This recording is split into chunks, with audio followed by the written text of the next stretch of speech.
Megatron! Decepticons! Die, Autobots!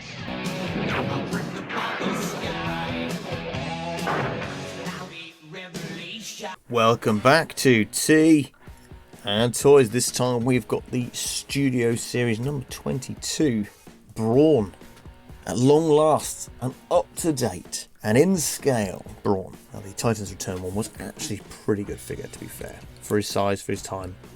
But this is sort of like the, well, I guess it's supposed to be the quintessential Brawn, but we'll see what Hasbro do with any buzzworthy releases in regards to this character. The Ironhide and the Prowl, they were the dead versions. We're getting a Ratchet up soon. It'll be interesting to see what they may or may not do with another release of Brawn here. Brawn comes with a pistol. Mine was badly cut from its moulding because that looks like a nasty sharp bit there. Right there. That's a bit annoying. And there he is. Turns into a Jeep. That's a great articulation. Arms go round, in, swivel at the elbow. This bit's a bit annoying though.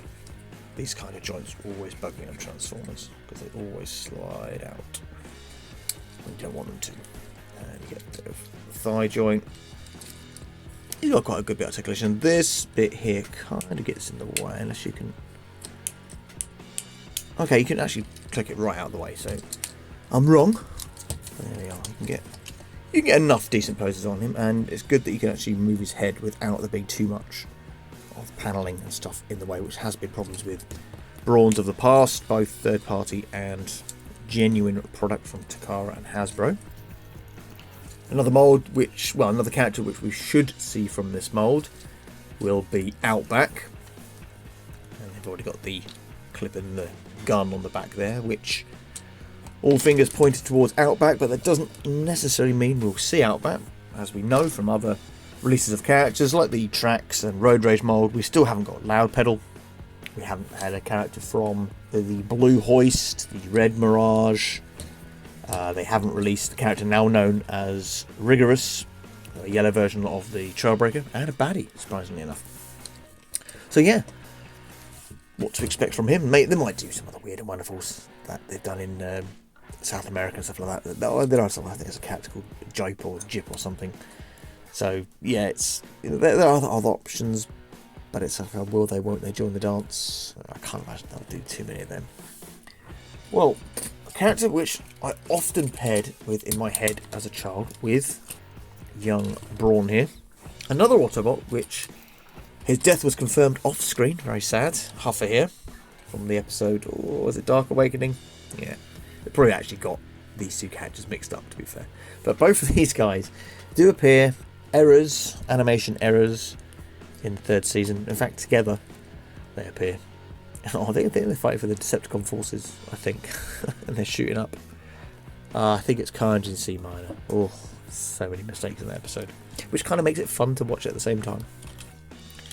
But no, they're officially dead.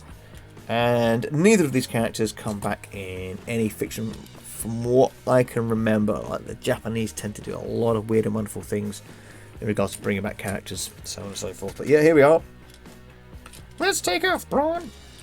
That's an episode where the Brawn saves Huffer from his arm being trapped in some girders whilst everything's on fire around them.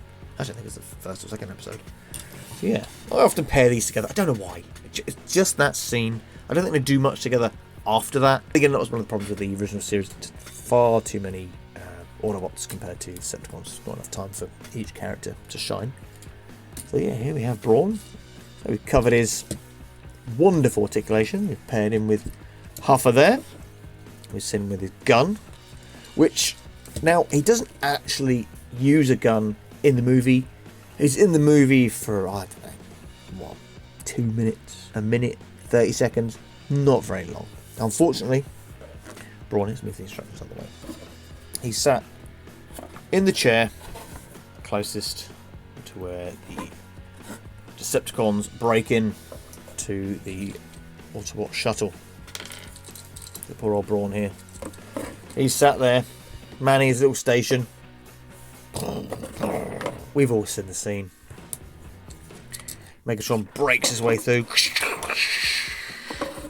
Turns around in his chair. Megatron! And he makes his valiant strides towards them.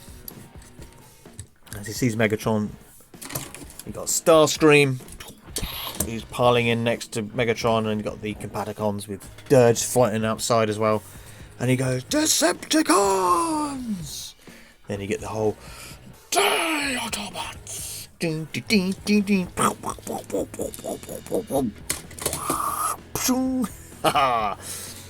And then big solid shot straight into his side, and he turns around and he smacks on the floor like that, and his back is gaped open, gaping. Energon smoke spewing out of his back, like internal hemorrhaging.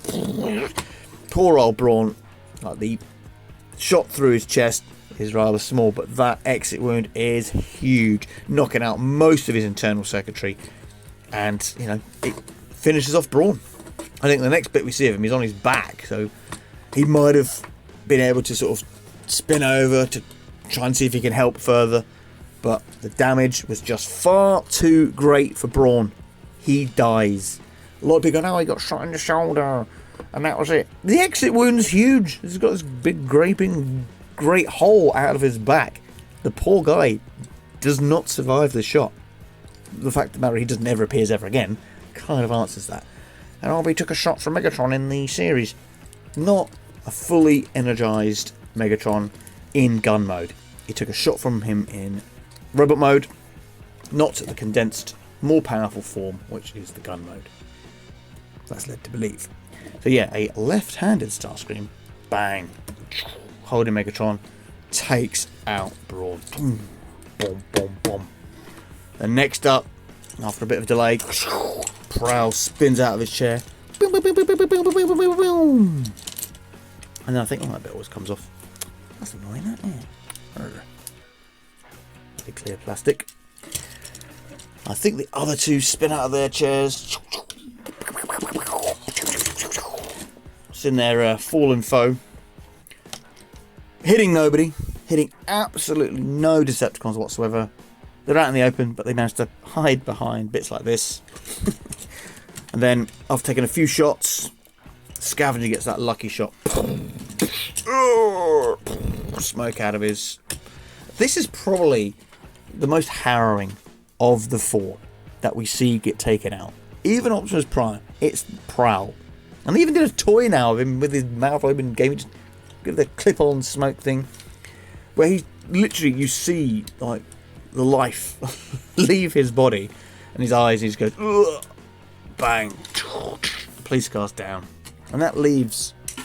Let's be fair, right? I've got the Across the Galaxy version of Ratchet, and I am picking up the Studio Series one. So yes, Ratchet will be. This one will be replaced after all the groaning.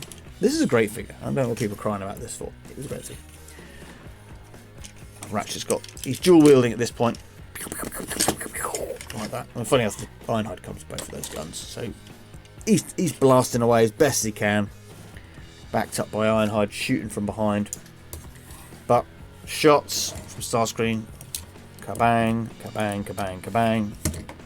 We see Ratchet fall. We see Ironhide fall.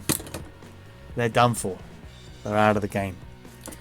And then, whoo, this was almost too easy, Starscream. Boom, boom, boom, boom, boom. Much easier, mighty Megatron. They're attacking the real threat, the Autobots moon base. Shut up. And one last Valiant. We've seen the movie.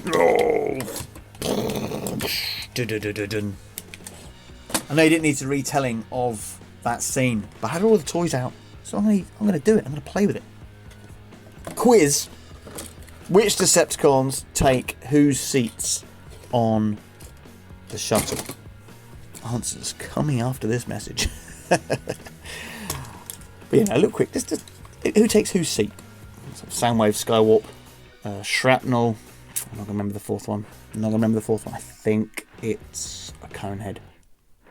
Cannot remember. I can remember three. So yeah, Brawn. Robot mode. Let's transform him. Let's see what fun we can have. Obviously, we know he doesn't transform in the film. So let's try it now. Right, here we go. Brawn in his Jeep mode. Now, I'm not sure if the green is quite right, which is why I'm thinking the shenanigans in regards to the buzzworthy Bumblebee stuff. What are they going to do? Either way, I'm not going to get another one. Buy too many of these things as it is. But yes, nice, tidy transformation and fun. For a Studio Series, this was a fun toy to transform. Is it worth the price? I don't think so. But was it fun transformer to transform? Yes, definitely. And he passes the whole roll test on a smooth surface. The gun, which I have during the break, filed down that nasty little gnarly bit, clips in, funny enough, and you can spin it on the wheel, just like it will be on, and it will be on the Outback. I will get him, 100%. But yeah, that is Brawn. Not much more to say in regards to the vehicle mode. It works. We don't see it in the movie.